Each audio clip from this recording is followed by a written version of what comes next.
Here we go. So guys, today I want to talk to you about the fact that content in Season 5 is going to slow down dramatically from previous seasons.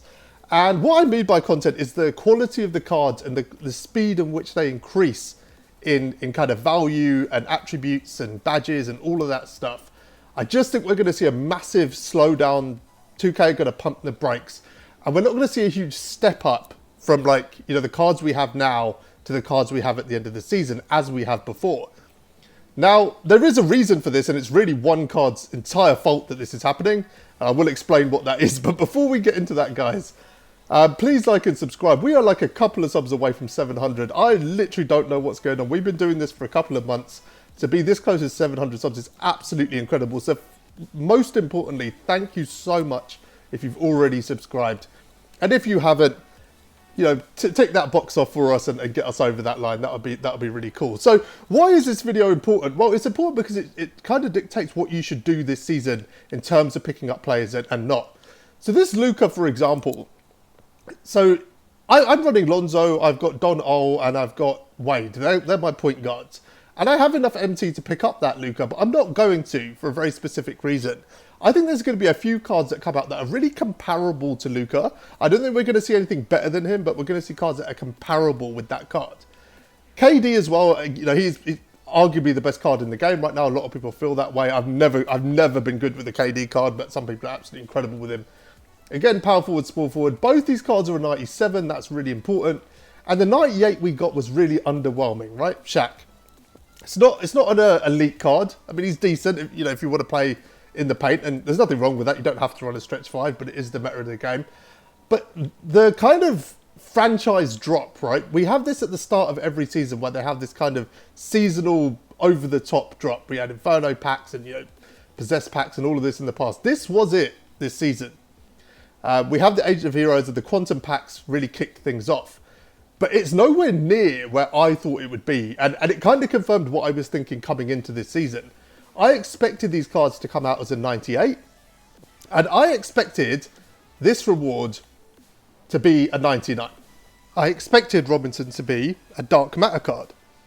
Now the reason is, we finished last season with 98s, right? We've got Kawhi Leonard right now in the game. And if you look at all the other rewards, if you look at the unlimited reward, it's a 97. If you look at the limited reward, it's a 97. You can visibly see them holding back. That limited reward is not going to be available for another 4 weeks. And it's only a 97, right? Which tells you the benchmark of where we're at in terms of what 2K are aiming for at the end of the season. Now, why did I think this coming into this season, and what relevance does it have to how you should approach this season? So this is all one player's fault. It's this guy right here.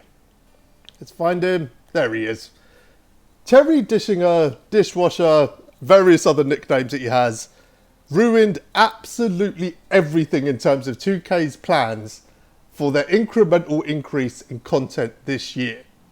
Now, Terry was so popular and so OP that 2K basically had to update the main reward. Now, the benchmark they were going for was the original Kawhi, right? Think about that. So they were going to have the 98 overall Kawhi. He was going to be a 98, but they had to upgrade him. They had to give him things like Hoff range. They had to make him so OP compared to what they originally planned him to be. I think he got multiple additional Hall of Fame badges, got boosts in his stats. I think even his attributes and tendencies got upgraded as well. They had to go in a direction that they weren't planning on going. Their plan was to release a 98 Kawhi that was kind of the lower end of 98.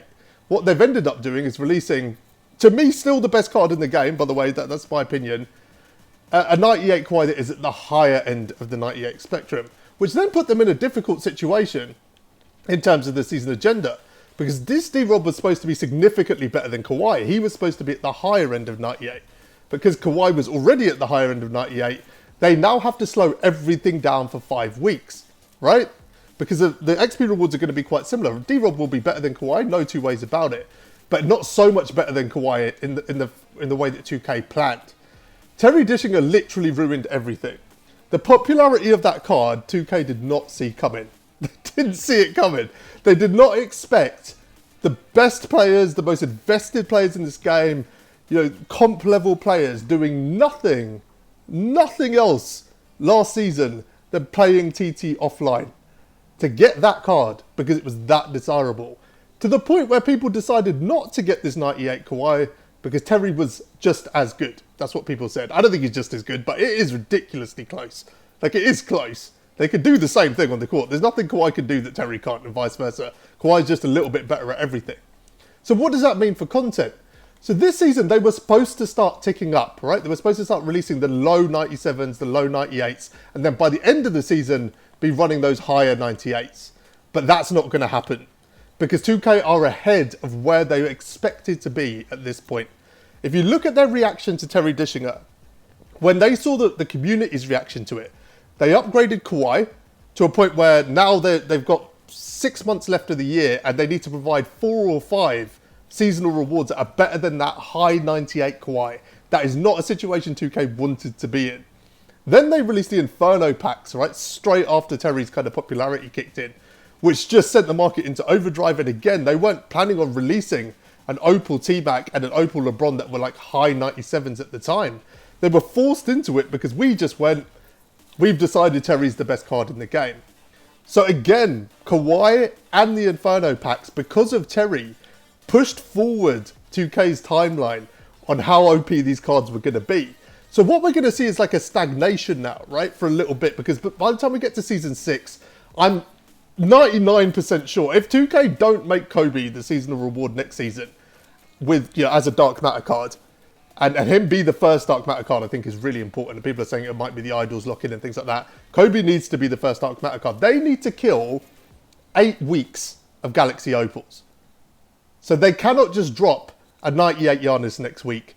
You know, they can't drop all these overpowered cards. They can't, you know, drop the high-end Opals that we're all waiting for.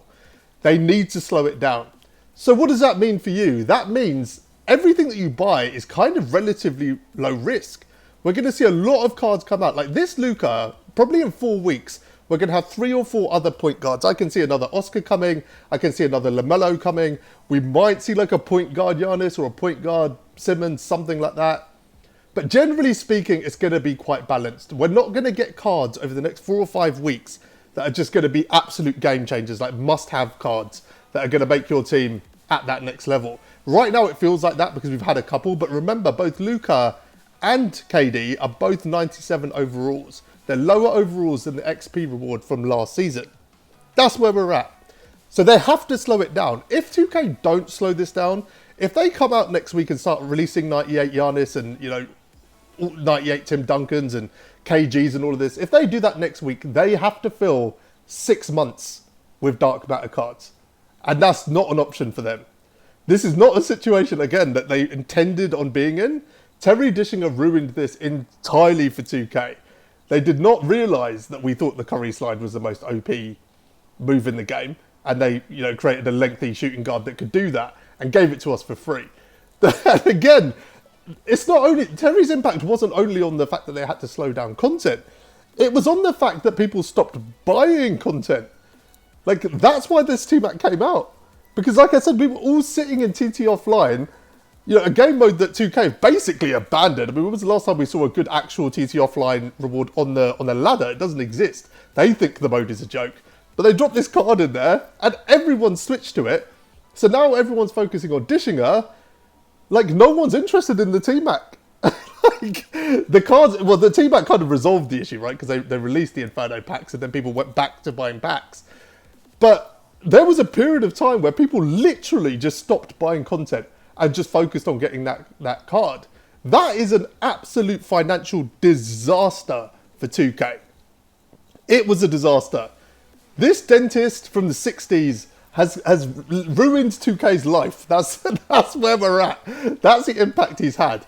I mean, at the time, I don't know what the best card was, but it wasn't close. Like, when Terry came out, he was the best card in the game. So they've taken steps to kind of reduce this. You can see that Luka probably, if you look at the natural trajectory of how things have gone, the fact that we got a 98 Kawhi, that Luka should have been a 98. That KD should have been a 98. But they're not, because they've got to slow it down, they've got to pull it back, or they're going to have a really rough time for 6 months releasing cards. So Season 5, you're going to see cards plateau. That's what's going to happen. You're going to see a lot of cards that will just be very similar, sitting at around 100k, these Galaxy Opals. And by the end of the season, I don't think we're going to see a huge shift from where we are right now. So what that means for you is any pickups are relatively low risk. Don't buy any cards that are sort of over 200, 250k, because they're all going to go way down in price because there's going to be multiple options of cards you can run in those positions. That's just an observation from me, guys. I think it's really interesting. I find it so funny that this dentist has thrown 2K's plans entirely, entirely. They're just...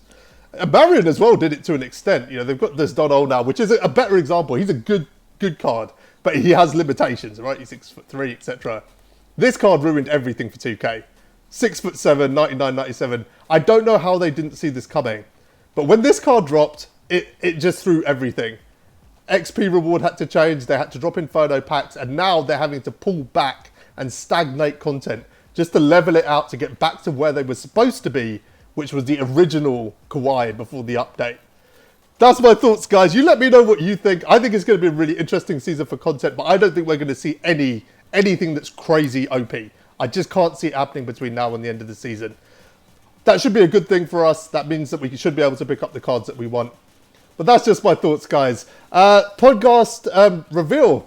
I've done it on Twitter. I know a lot of you don't follow me on Twitter, so I just thought I'd tell you now as well, if you haven't caught it. We've got Ty Debo on the podcast. How amazing is that? So Ty's on the podcast on Sunday. We're going to talk all things 250k. He's obviously the current Xbox champion. He's about to play Splash in the finals. He is kind of widely considered the best 2K player on the planet.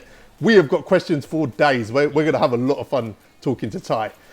But until next time, thanks for watching, guys.